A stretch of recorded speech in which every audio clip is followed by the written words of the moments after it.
Donc bonjour à tous.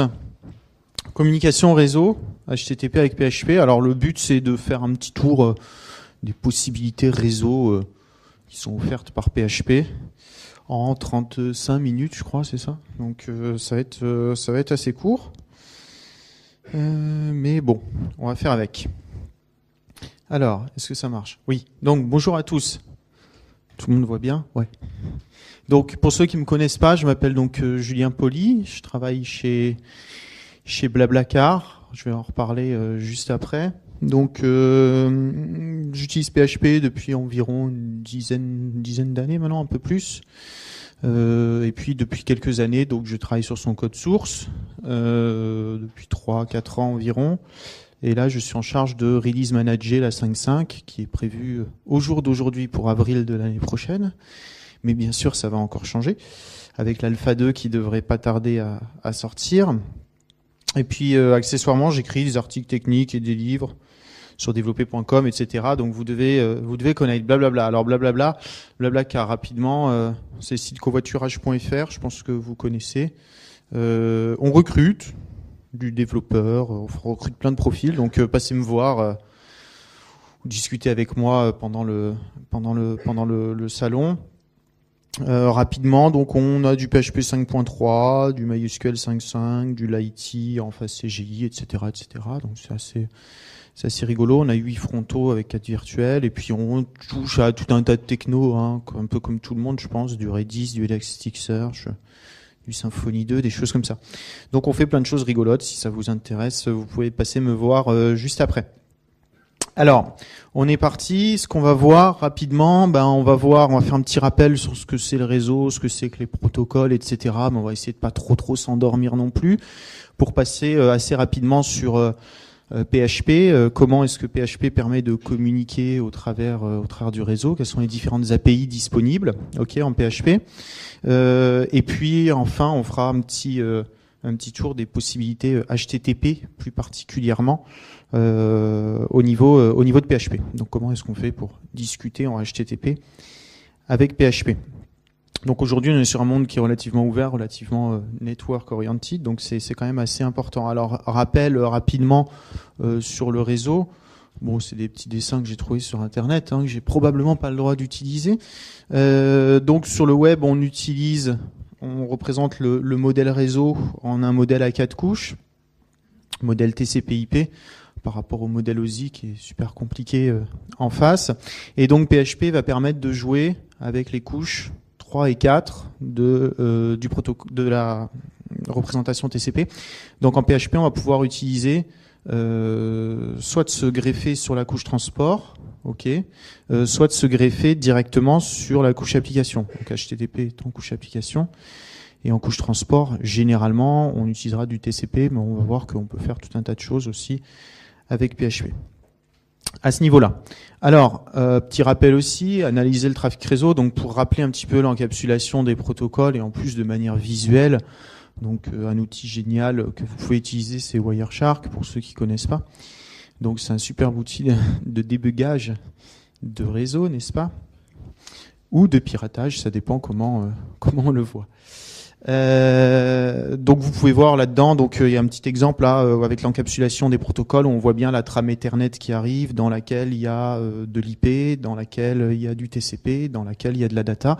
Et la data, il se trouve que c'était du HTTP, puisque TCP avait le flag port qui était réglé sur 80, donc c'était du HTTP. Donc on peut bien débugger tout ça quand on fait du réseau. On a les outils graphiques qui nous le permettent, donc c'est assez sympa. Si jamais on a des problèmes, on sniffe le lien et puis on regarde un peu ce qui se passe et puis on voit tout de suite les problématiques qu'il y a. Alors le réseau c'est pas récent, c'est quand même relativement vieux. Le réseau c'est principalement les sockets BSD normalisés par POSIX, plus ou moins, on va le voir. Donc ça, c'est l'API que toute personne qui fait du réseau devrait je vais pas dire maîtriser, mais au moins connaître, hein, socket, bind, listen, accept, et puis toutes les options du kernel après qu'il y a derrière là-dessus, puisque cette API-là est utilisée donc par PHP et par tout programme qui fait du réseau dans le monde Unix, et elle est portée dans PHP, on va le voir au travers d'extensions, donc évidemment c'est toujours pareil, plus on connaît les couches basses, plus c'est facile de maîtriser les couches hautes. Après, on va voir que PHP propose des fonctions qui sont très très semblables à celles de l'API socket en dessous. Donc c'est assez intéressant de se souvenir comment ça fonctionne en bas niveau, donc en C principalement, sous PHP. Alors si vous êtes intéressé, je vous donne tout un tas de références. J'ai lu celui de droite et celui du milieu. Celui de gauche, bon, j'ai tapé sur Google, hein. Pardon, sur mon moteur de recherche favori. Donc vous avez tout un tas de bouquins, hein, qui traitent du réseau sous Unix. Donc c'est assez sympa à lire si vous les avez pas lus. Alors, donc PHP, on l'a dit, il va utiliser cette API socket, ok, et puis il va vous fournir à vous, développeurs PHP, plusieurs API qui vont vous permettre de faire du réseau. Ok, alors pour ceux qui sont intéressés dans la source de PHP, c'est main/network.c et puis main/stream/étoile. Il y a quelques fichiers là derrière, donc c'est là-dedans qu'est encapsulé l'API socket BSD et qu'on vous fournit donc une API à vous pour que vous puissiez développer. Alors on vous fournit pas qu'une seule API en PHP, on vous en fournit plusieurs. On va faire le tour de toutes ces API à partir de maintenant, ok, pour voir un petit peu comment est-ce qu'en PHP on peut initialiser des communications réseau et particulièrement des communications HTTP. Alors j'ai essayé de faire un espèce de petit rappel un peu brouillon et pas très joli des possibilités dans un tableau qui est, je l'espère, juste, en tout cas de ce que j'ai vu. Donc on a différents moyens de communiquer sur le réseau avec PHP. On a la fonction fsockopen, vous devez très certainement la connaître. Ensuite, on a les fonctions stream-socket, blablabla. On a aussi les fonctions socket, blablabla quelque chose. On a enfin encore les fonctions curl quelque chose. Et puis, on a les très classiques que l'on connaît beaucoup, fopen, filegetContents, je ne sais quoi et je ne sais quoi, fget, fread, tout ça. Alors, j'ai essayé de noter sur quelle couche réseau ça agit, chacune de ces possibilités. Donc, vous en avez 3 qui agissent sur la couche transport et 2 qui agissent sur la couche applicative. Alors, j'ai pas mis toutes les extensions PHP que vous pouvez trouver sur GitHub ou sur Pickle, hein, parce que sinon le tableau déborde. Et puis donc la disponibilité, si c'est natif ou s'il faut installer une extension PHP pour pouvoir utiliser les fonctions. Donc on va passer en revue en fait un petit peu tout ça pour voir globalement comment ça fonctionne. Alors, j'ai essayé aussi de représenter un petit peu la manière dont ça fonctionnait, donc c'est pas très très compliqué. On l'a dit, PHP quand il veut communiquer par le réseau, donc il utilise les sockets BSD, hein, en bas, quel que soit le système d'exploitation. Et puis au niveau du file system aussi, en fait, c'est une grosse couche d'abstraction qui a été créée dans PHP qui s'appelle les streams. Vous retrouvez ça dans la source main/stream, hein, le dossier. Et puis les fonctions stream, je ne sais quoi, que vous devez peut-être connaître un petit peu en PHP. Et ensuite, tout ce que vous allez utiliser au niveau PHP va utiliser l'API des streams en bas niveau, qui elle va utiliser l'OS. C'est là qu'il y a les divergences entre, par exemple, Windows et Unix. Donc c'est fait dans cette API stream, qui a maintenant 10 ans, si je me souviens bien, sorti avec PHP 4.0. Ok, donc on doit avoir 10 ans tout pile de mémoire. Donc fopen, filegetContents, fsockopen, tout ça, ça utilise donc l'API stream. Alors regardons d'abord dans un premier temps, en premier candidat, fsockopen. Qui est-ce qui connaît un petit peu cette fonction, qu'il a déjà utilisée? Oui, non, pas grand monde. C'est étonnant. Peut-être parce que c'était il y a longtemps et que maintenant on utilise autre chose. fsockopen, bon, donc ça joue avec la couche transport. Ok, donc ça vous permet de vous connecter juste au-dessus de la couche transport. Alors généralement on utilise TCP, mais on va voir qu'on peut utiliser autre chose. Ok, donc vous pouvez utiliser de l'UDP, tout un tas d'autres protocoles qui sont disponibles sur votre machine. Donc la fonction est toute bête et méchante. Je ne vais pas vous rappeler son API que vous trouvez sur le manuel de PHP. Donc là j'ai un exemple où j'ouvre une connexion sur le port 80 sur w.php.net et puis où j'écris j'implémente le protocole HTTP et j'essaye de lire des données dans la socket. Donc là, on est déjà à un niveau assez haut, mais on reste en couche transport. Donc par défaut, il utilise le wrapper TCP. Donc quand je fais fsoc open de quelque chose, c'est comme si je faisais fsoc open de TCP de point de slash quelque chose. Donc là, je suis juste au-dessus de TCP. Ok, c'est mon OS qui gère tout ça. Après, à moi d'écrire la couche applicative qui manque, d'accord. Donc par exemple, si avec fsoc open vous essayez de faire de l'applicatif plutôt que du transport, donc par exemple HTTP de point de slash, là il va vous jeter, il va vous dire je connais pas le protocole HTTP puisque c'est un protocole de couche supérieure. fsoc open agit en couche transport, d'accord. Donc vous pouvez pas utiliser de la couche applicative au-dessus. Alors vous pouvez utiliser par exemple de l'UDP, ça c'est compatible sur toutes les machines. De la socket Unix si vous êtes sur un système dérivé d'Unix. Donc là, par exemple, pour discuter avec MySQL, vous pouvez vous connecter sur la socket MySQL, c'est un exemple, hein, et vous pouvez écrire protocole MySQL, donc la couche 7 au-dessus, et vous authentifier, et puis faire des requêtes, enfin des trucs comme ça. C'est assez rigolo. Donc ça, c'est fsoc open. fsoc open, c'est un peu has-been en fait, hein, sorti avec PHP 4 de mémoire, donc c'est quelque chose qui est très très vieux. Ça a quelques limites, c'est client seulement, donc déjà c'est-à-dire que je peux consommer quelque chose en tant que client, mais je peux pas fournir un service en tant que serveur avec fsoc open. Ok, c'est pas possible. Puis il y a pas beaucoup d'options, la gestion des erreurs, les connexions sécurisées, c'est pas très très bien implémenté, voire pas du tout. Ok, si vous voulez aller un peu plus loin que fsoc open, vous allez probablement utiliser StreamSocket Client et StreamSocket Server par exemple. Alors StreamSocket étoile, il y a beaucoup de fonctions qui traînent là derrière. Donc là j'ai mis les principales. Avec StreamSocket, vous avez une API cliente et une API serveur. C'est-à-dire si vous voulez écrire un serveur en PHP qui fait je ne sais quoi sur le réseau, pourquoi pas, ça peut fonctionner, hein. Vous utiliserez StreamSocket Server, sinon pour vous calquer sur fsoc open qui fait du client en couche transport, vous utiliserez StreamSocket Client. Ok, donc là j'ai utilisé les mêmes exemples que vous pouvez voir, notamment sur Client, donc pour consommer le site php.net et implémenter du HTTP.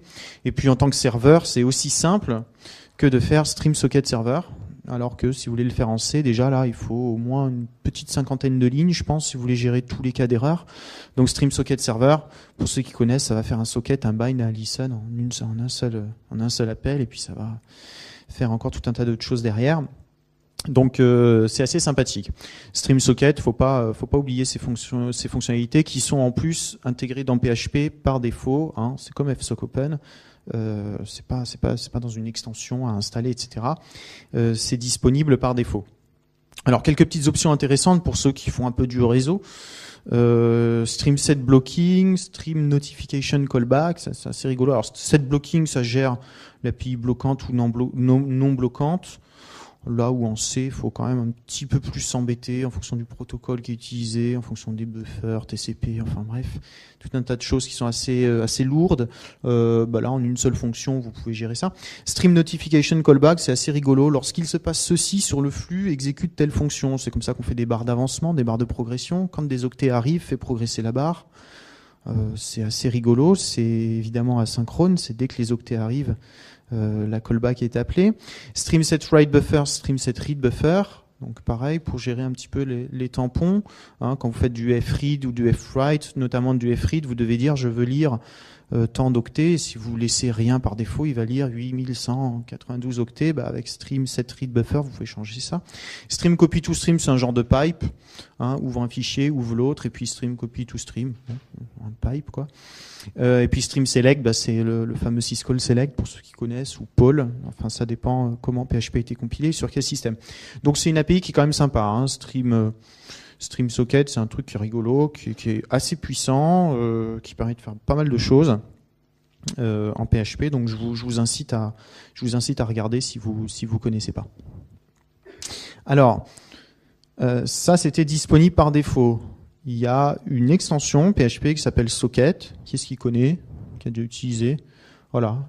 Bon, pas grand monde, mais c'est juste une extension en fait qu'il faut compiler à part. Et puis bon, je vais pas trop faire d'exemple, je vais pas m'éterniser parce que ça reprend l'API des sockets BSD, mais en PHP. ok, donc c'est-à-dire un niveau un tout petit peu au-dessus, il n'y a pas de pointeur, il n'y a pas de mémoire à allouer, il n'y a pas de choses comme ça à faire.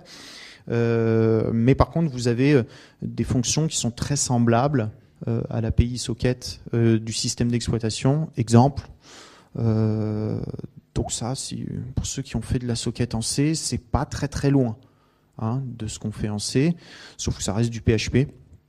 Donc socket create, et puis alors là vous avez les différents types de sockets, socket internet, socket Unix, socket je ne sais quoi, ça dépend encore de votre système d'exploitation, de la version du kernel notamment. Il y a beaucoup de choses qui se passent dans Linux en ce moment sur ça. Et puis donc si vous voulez du stream ou du datagram, donc si vous voulez du TCP, si vous voulez de l'UDP, c'est à vous de préciser. Et ensuite vous bindez votre port et puis vous faites du listen, et dès que vous acceptez, alors c'est là où c'est magique.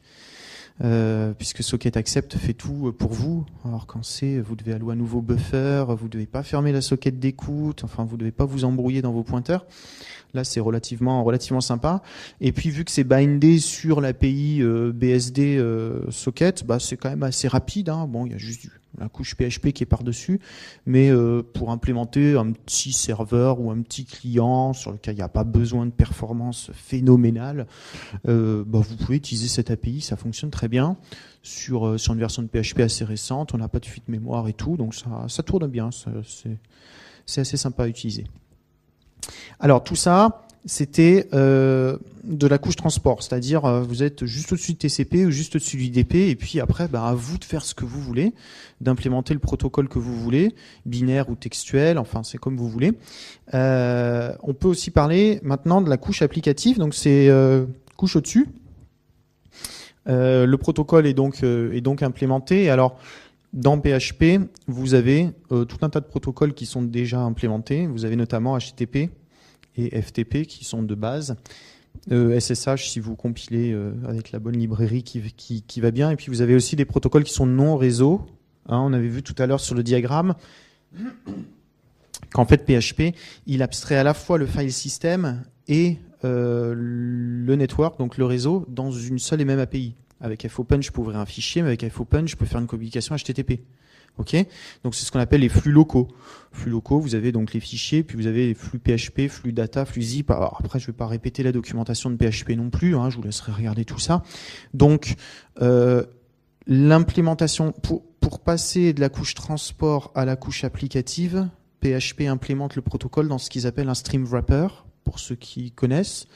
Vous avez des fonctions PHP qui permettent de faire des choses là-dessus.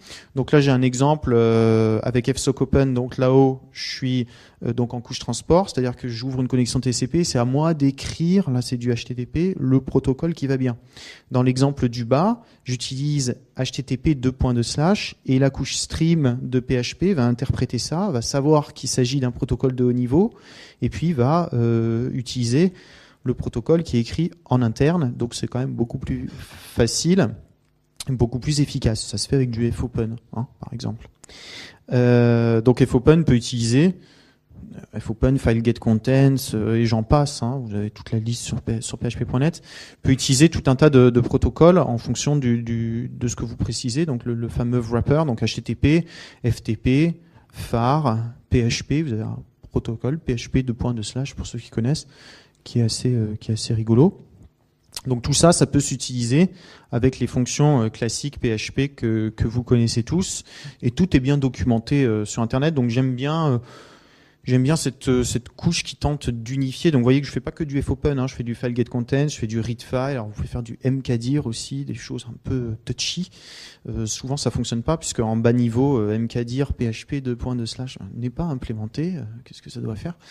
Il y a pas d'implémentation, mais c'est assez rigolo, surtout que vous pouvez créer votre propre gestionnaire de flux. Donc c'est assez sympa. Par exemple MySQL : ça c'en est un que j'avais écrit à une époque pour m'amuser, plus qu'autre chose. Donc vous pouvez créer en fait votre propre protocole de applicatif au-dessus du transport, votre propre stream wrapper, comme ils appellent dans la documentation. Alors, il faut écrire une classe et puis il va appeler les méthodes open, close, read, write, mkdir, etc. C'est à vous de lui dire qu'est-ce qu'il doit faire. C'est assez sympa. Je vous ai donné quelques exemples de choses que j'ai trouvé sur le web qui ont créé leur propre stream wrapper, si vous voulez. Bon, c'est assez touchy, hein. Faut aimer le réseau, faut avoir une problématique. SVN 2.2/ aussi, Git 2.2/ qui est implémenté dans l'extension Git de PHP. Enfin, vous en avez pas mal que vous pouvez trouver sur le net, ou alors vous pouvez vous amuser en lisant la documentation PHP à implémenter les vôtres. Ça peut être sympa si vous avez un applicatif qui le nécessite. Et ça se débug bien aussi. C'est pas trop casse-tête. Sinon, si vous voulez pas créer votre propre couche applicative, vous pouvez utiliser une couche applicative qui existe déjà, comme par exemple HTTP 2.2/, et vous pouvez agir sur quelques options de cette couche-là. Hein, c'est comme FTP, c'est comme PHP 2.2/. Vous pouvez agir dessus. Donc là, je fais un exemple de proxy get-to-post où j'appelle une URL en postant des arguments que j'ai moi-même reçus en get. Donc ça tient en 4 lignes, c'est assez rigolo. En utilisant donc stream context create. Alors je vous laisserai regarder la documentation pour plus d'informations, mais globalement tous les protocoles, même les protocoles de transport, hein, sur TCP 2.2/, vous pouvez toucher à des options. Alors, il n'y en a pas des masses parce que ça peut vite partir en n'importe quoi, mais notamment sur la couche applicative, vous pouvez toucher à pas mal d'options, hein, FTP 2.2/ ou SSH 2.2/. Vous pouvez changer tout un tas de choses dans le protocole qui a été implémenté par défaut sans avoir besoin de le réimplémenter vous-même. Donc c'est assez sympa. Alors maintenant, on va se concentrer un petit peu sur HTTP. Bon, on a choisi un. Pourquoi ? Parce que c'est le protocole du web, hein, le protocole qui est utilisé sur le web.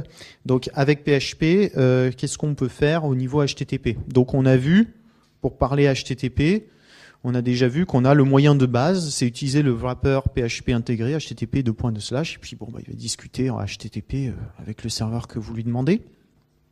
En tant que client là, hein, je ne parle pas en tant que serveur.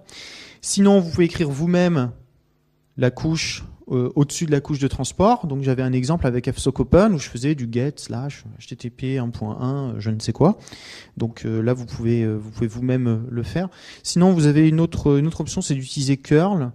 C'est une extension qui est super sympa, on va voir ça tout à l'heure. Et puis vous avez une autre extension PHP qui est encore plus sympa, enfin ça dépend, mais qui est quand même très très très sympathique. C'est une extension qui s'appelle HTTP. On va détailler ça tout à l'heure. Alors, si vous voulez utiliser le wrapper HTTP, on a déjà vu un exemple, hein, on a déjà vu quelques-uns d'ailleurs. C'est le plus simple, si vous n'avez pas besoin de vous embêter, si vous voulez communiquer en HTTP, fopen, HTTP 2.2/, et puis vous pouvez changer des options, on rappelle, hein, header, content, use proxy, ou je ne sais quoi, enfin je ne connais pas toutes par cœur, elles sont toutes documentées sur php.net, donc vous pouvez, ça suffit. Dans la plupart des cas, ça suffit. Hein, on se casse pas la tête, on réutilise ce qui a été fait, et puis on modifie un peu 2-3 options avec Stream Context Create, et on arrive à communiquer en HTTP de manière relativement efficace avec à peu près n'importe quel serveur.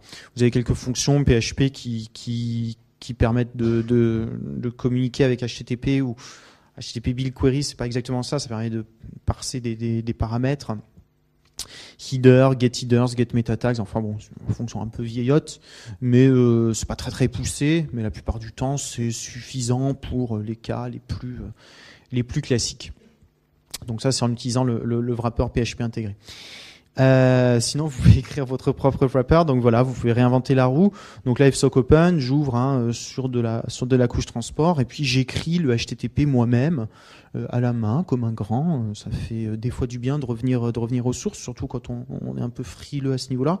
Donc là, voilà, je demande la ressource foo en HTTP 1.1 avec une méthode get. Donc récupère-moi les informations, affiche-moi ce qu'il y a là derrière.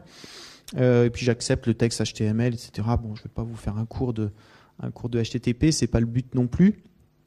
J'écris dans la socket et puis je lis derrière ce que me répond le serveur. Donc là, je l'ai écrit moi-même. J'ai un peu réinventé la roue en PHP. Ça peut être un peu pénible à faire. Alors vous trouvez des classes qui font ça dans les frameworks, parce qu'aujourd'hui on aime bien écrire en PHP, parce que derrière on peut écrire en C. Enfin bon, bref, c'est un autre débat. Vous trouvez ça dans tous les frameworks que vous connaissez.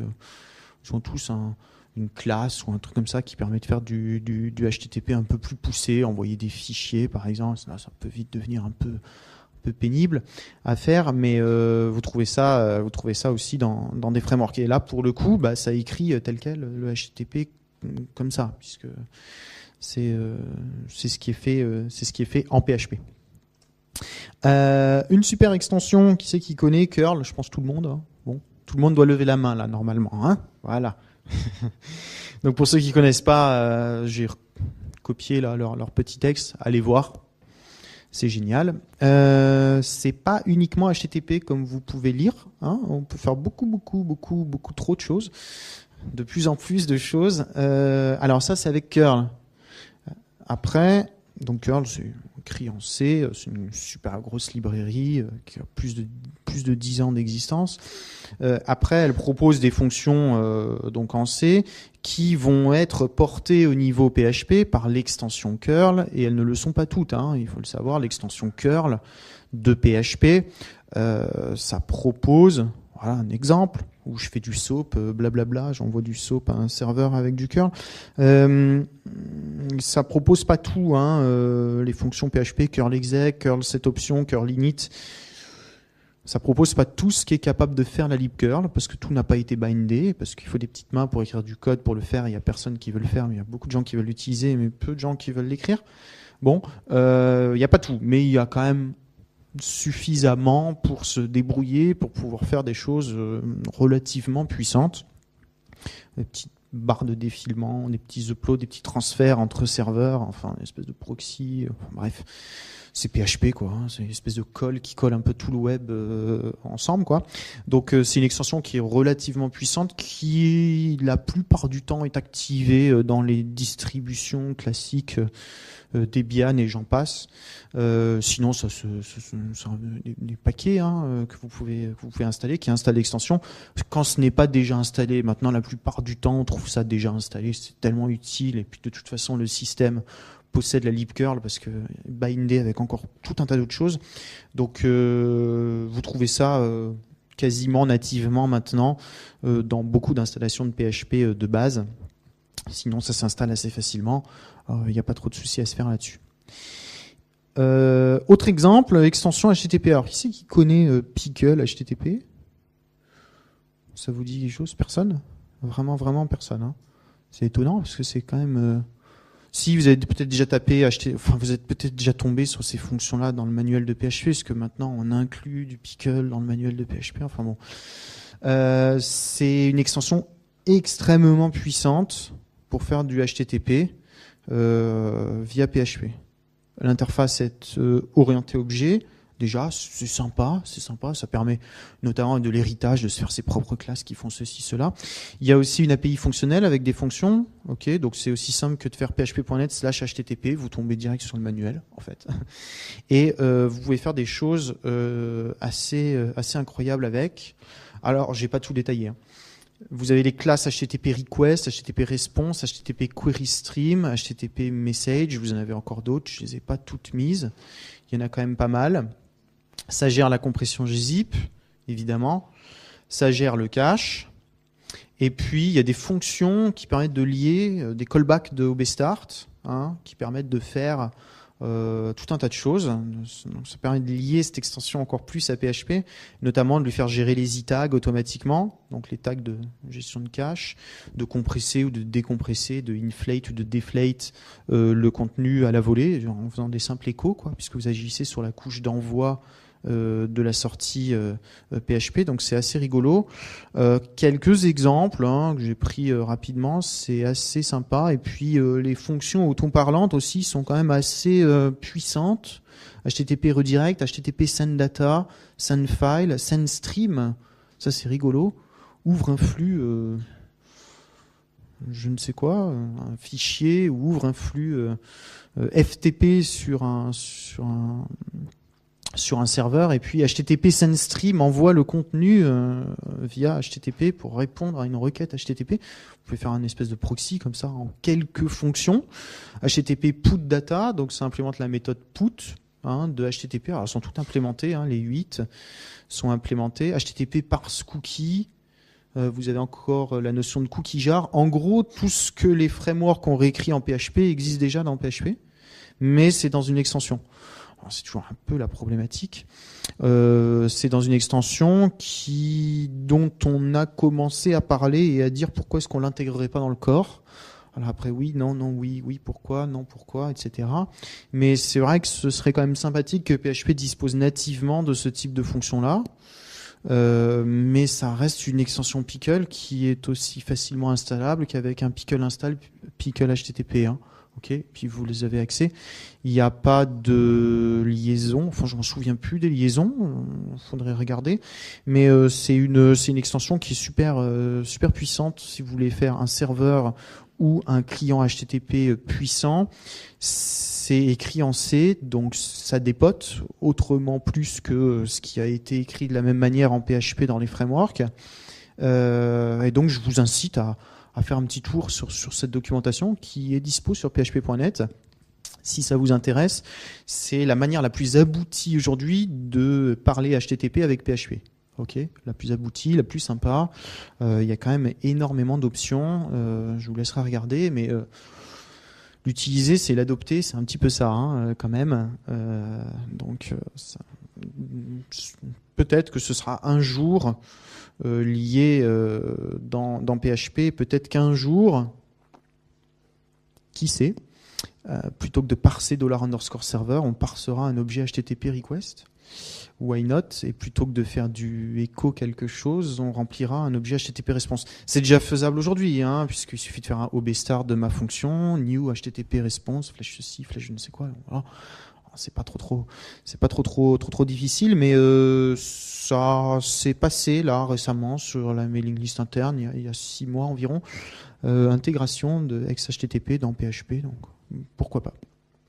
Voilà, j'ai un petit peu fait le tour de toutes les possibilités, hein, en un temps un peu limite, mais bon, au moins je pense que vous avez pu prendre note un petit peu de ce qu'il est possible de faire avec PHP au niveau du réseau, donc sur la couche transport ou sur la couche applicative, et puis vous avez eu un petit exemple avec HTTP, tout ce qu'il était un petit peu possible de faire en PHP brut. Après, allez voir sur GitHub, allez voir dans les frameworks. Là, vous avez des implémentations beaucoup plus fortes, beaucoup plus abouties, donc en PHP, de tout ça, plutôt que réinventiez la roue. Pourquoi la réinventer? Ça existe peut-être probablement déjà sur GitHub ou quelque part ailleurs. Voilà, merci bien. Je vais prendre, je crois, 5 minutes de questions. Hein, c'est ça?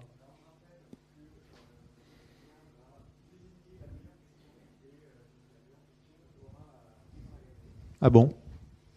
Ok. Ouais, je vois ça. Ah oui, il y en a quelques-uns. Ok. Donc je dois prendre des questions. Ouais, faut peut-être un micro faut peut-être l'allumer celui-là là-dessous. Hein. Voilà.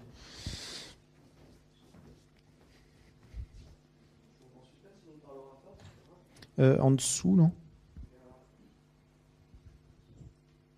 Il marche pas, le micro? Non, Ok. le temps que je fasse marcher, autant parler. Bon, bah, je vais prendre celui-là alors. Si? Ah bah c'est bon. Ok. Ma question portait sur vous avez parlé rapidement des performances tout à l'heure en parlant de socket, de l'extension. Je voulais savoir si vous aviez fait des benchmarks ou si vous aviez des références de benchmark à nous proposer pour voir la différence de performance qu'on obtient en utilisant de la couche applicative ou le stream socket ou l'extension socket, voire même en comparant par rapport à des applications un peu plus maroncées directement. Est-ce que ça existe aujourd'hui Non, j'ai pas cherché particulièrement. Bon, ça doit exister, je pense, honnête. Sinon, on peut en monter quelques-uns. Pas trop ce qu'on pourrait faire comme bench, en fait. Bon, parce que la question après, c'est pourquoi faire du bas niveau si on arrive à se contenter du haut niveau finalement. Bah, si on n'a pas que le haut besoin de niveau plus, fonctionne, voilà. c'est toujours pareil. On commence en haut et puis dès qu'on a des problèmes, on descend. Et quand on s'appelle Google, bah, on descend sur le processeur, quoi. Voilà, c'est aussi simple que ça.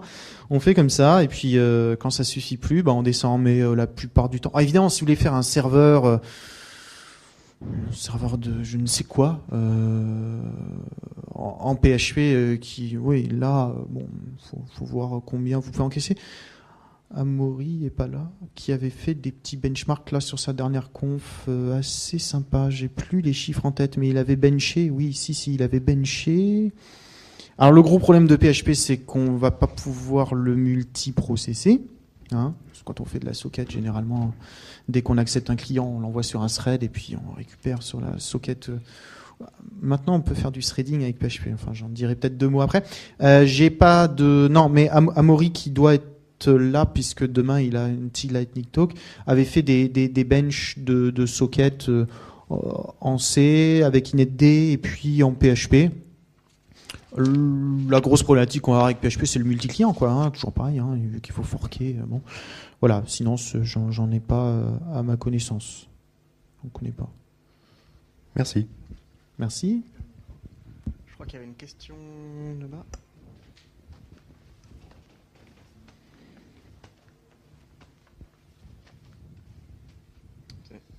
Bonjour, ça regroupe un peu la même question.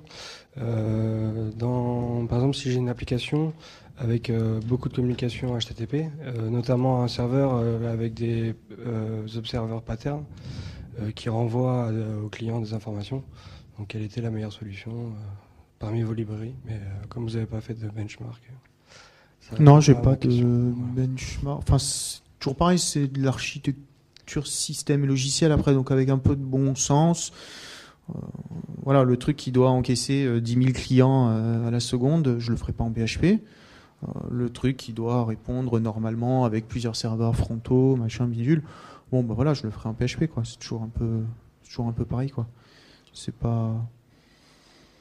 Si c'est juste pour répondre, enfin comme fait PHP, écho, coucou, et il rajoute les en-têtes automatiquement, bon bah voilà, basta, ok, c'est bon, c'est très bien. C'est surtout pour consommer de la ressource HTTP à droite, à gauche, où là, c'est peut-être plutôt que de faire un file get contents de HTTP, et vas-y que je trouve une socket et que je t'alloue un buffer et que par tous les 8192, je refais du malloc.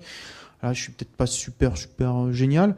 Donc là, je vais peut-être passer par une autre extension ou un autre truc, mais pour répondre en HTTP. Bon.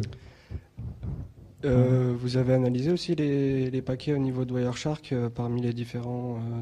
c'est HTTP, donc... Ok. C'est HTTP. HTTP. Peut-être qu'ils envoient d'autres informations. Non, oui, le nom du serveur, enfin le nom du provider. Hein. Sinon, non. De toute façon, c'est normalisé, donc... Soit j'écris le protocole tel qu'il est, le client est capable de l'interpréter, soit j'oublie le moindre octet, et puis de l'autre côté, il plante, et puis c'est fini, quoi. Donc non, là on a les mêmes choses. Hein. Après, c'est surtout si on veut faire par exemple un serveur ou un proxy. Bon, déjà, choisir PHP, ça me paraît un peu bizarre, mais pourquoi pas? Non, ça peut marcher, hein, ça peut encaisser... si c'est des petits besoins qui sont pas trop énormes, ça peut encaisser, hein, quand même. Mais par exemple, consommer de multiples flux HTTP, les mettre en tampon pour que de l'autre côté, des clients, en fonction de si le client 1 a déjà demandé la ressource et que le client 2 la demande, je la lui sers localement, j'ai un proxy. Voilà. Si j'ai envie de faire ça en PHP pour m'amuser, parce qu'il y en a des tonnes qui existent sur le marché, là, à ce moment-là, je vais peut-être aller chercher dans ce type d'extension. Pourquoi pas, ouais. Mais sinon, juste pour répondre, Echo, machin, ou les frameworks qui font des objets, qui après font du Echo, ça marche très bien, quoi. Merci. Autre question, il y en a 2 autres, 3, on va peut-être les prendre et puis je pense que ce sera bon. Je vais peut-être lui faire le tour. Oui, bonjour. En fait, on a évoqué les connexions réseau, mais on n'a pas vu l'aspect sécurité sur les connexions réseau et notamment les protocoles d'échange type OpenSSL et puis échange de certificats, des choses comme ça. Est-ce que pour vous, c'est vraiment impliqué sur la couche application ou est-ce qu'on peut garder aussi sur ces échanges-là au niveau de la couche transport? C'est entre les deux en fait déjà, mais dans le modèle TCP, on considère que ça passe sur le transport. Non, j'en ai pas parlé. Bon, après, on compile avec OpenSSL et puis ça fonctionne plus ou moins bien. Il y a des choix plus ou moins intelligents qui ont été faits dans PHP au niveau de la sécurité. Après, c'est à chacun voir un petit peu comment ça fonctionne et puis de l'apprivoiser. On est quand même assez proche du système, donc il n'y a pas trop de problématiques à ce niveau-là. Surtout si on utilise par exemple curl. Bon, on a les mêmes fonctions que curl, et puis sur OpenSSL aussi, on a des fonctions. Par contre, faut creuser un peu, faut compiler avec la lib OpenSSL, etc. Mais non, il n'y a pas de problématique particulière. De toute façon, PHP se repose sur le système en implémentant après avec un petit trace ou un petit Wireshark, on voit tout de suite ce qui se passe, ce qu'il fait, et puis là on peut. Parce qu'en fait, les trois quarts du temps maintenant, les échanges réseau, ils sont quand même assez sécurisés, donc on va pas faire du FTP comme ça. On va plutôt faire du SFTP ou des choses un peu plus compliquées. Oui. Ou du HTTPS ou ce genre de choses. Donc là, oui, il faut avoir compilé avec le support OpenSSL. Faut régler les options OpenSSL. Alors elles sont soit dans c'est toujours pareil, soit c'est dans php.ini, si je précise rien, il va chercher ses paramètres dans php.ini, soit je lui précise OpenSSL set certificate path machin avant d'ouvrir ma connexion. Et puis voilà, c'est parti quoi. Non, c'est pas très j'ai pas grand-chose à dire là-dessus. La sécurité, la couche sécurité dans le modèle OSI, on peut revoir, elle est entre le transport et l'application. Et dans le modèle TCP, elle est englobée dans le transport, quoi. Tellement on se dit, bon, bah voilà, elle est dedans, elle agit. C'est le kernel qui fait ça en plus la plupart du temps en faisant des appels à la lib, donc il n'y a pas besoin de se poser plus de questions que ça, particulièrement. Merci. Et d'autres personnes. On peut se voir après, sinon aussi pour les questions que j'aurai pas le temps de prendre, je pense. On a le temps pour 2 questions encore. Ok. Rapidement, par contre. Ouais. Bonjour, je voudrais revenir sur l'extension Pickle HTTP, savoir où est-ce que c'en était les discussions et quand est-ce qu'on pourrait voir arriver ça, si c'est dans PHP 5.5 ou 5.6 ou plus loin. J'ai aucune idée en fait, ça va dépendre de... Déjà, faut la mûrir un peu, là je crois que... Donc elle a eu une version stable, mais là elle doit de nouveau être partie sur Pickle HTTP 2. C'est Michael, je ne sais plus qui fait ça, le gars qui a fait les fonctions OB, enfin toute la couche de sortie PHP. Je sais pas trop si ça y sera, quand est-ce que ça y sera. On peut pas trop savoir. Faut suivre sur les mailing lists dès que le sujet revient. Là, c'est pas le sujet chaud ni le sujet du moment, donc voilà. Mais après, on peut toujours récupérer l'extension et l'intégrer dans son PHP. Enfin, juste la compiler, l'installer et puis l'utiliser. C'est pas se faire des petits wrappers. Pour très très longtemps quoi. Après le fusionner dans PHP donc au niveau du code source, c'est un petit peu plus difficile et je pense peut-être que ça arrivera un jour, je sais pas, il y en a qui en ont parlé mais pour le moment c'est juste des bruits de couloir qui sont apparus.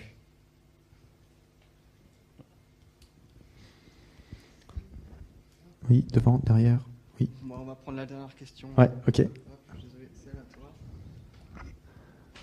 Oui, bonjour. Oui. En fait, donc vous avez dit que vous travaillez à Blablacar.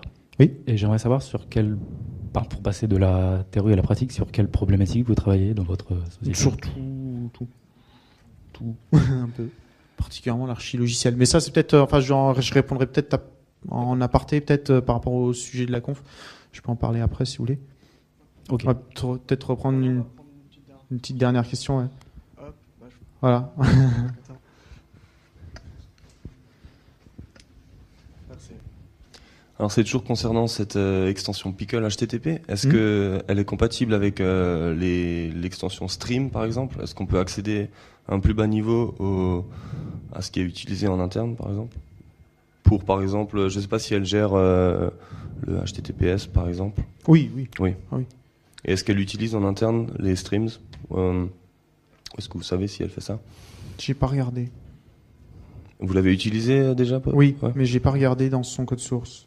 Ouais, enfin, j'ai regardé, mais il y a longtemps, donc là, de mémoire comme ça, implicitement, j'ai envie de dire de toute façon oui, puisque en PHP, enfin en C, dans le code source, dès qu'on veut ouvrir quelque chose, on fait un PHP stream open path de je ne sais quoi. Donc oui, elle utilise je suppose qu'elle utilise très probablement l'API Stream. De toute façon, il n'y a pas trop de choix. Soit de ça, soit je réinvente la roue. Je suis sous Windows, telle version, ceci, j'utilise telle fonction. Je suis sous Unix, telle version, avec tel patch kernel qui fait que l'appel à socket machin va bugger dans tel cas. Donc j'utilise, si j'ai pas envie de réinventer la roue, ça fait 15 ans, ça existe, j'utilise les streams en bas niveau. J'écrirai peut-être un article là-dessus si j'ai le temps à l'occasion. Enfin bon, il y a tout un tas de projets. Mais je pense que oui, je pense qu'elle utilise ça. Ouais. D'accord. Alors. Voilà. Alors ça va être le moment où tu vas désigner la question la plus pertinente. Je dois désigner je sais pas en fait, je me souviens plus des toutes les questions, j'en ai pris trop, donc on fait un tirage au sort, non? Non, tu désignes, mais... Non, je désigne. Bon, je vais prendre la dernière alors. Bon, il y en a plein d'autres des bouquins. Hein. Ok, donc bah voilà. Merci à tous. Je suis dispo aujourd'hui, demain, dans les couloirs, etc. Discuter. Merci.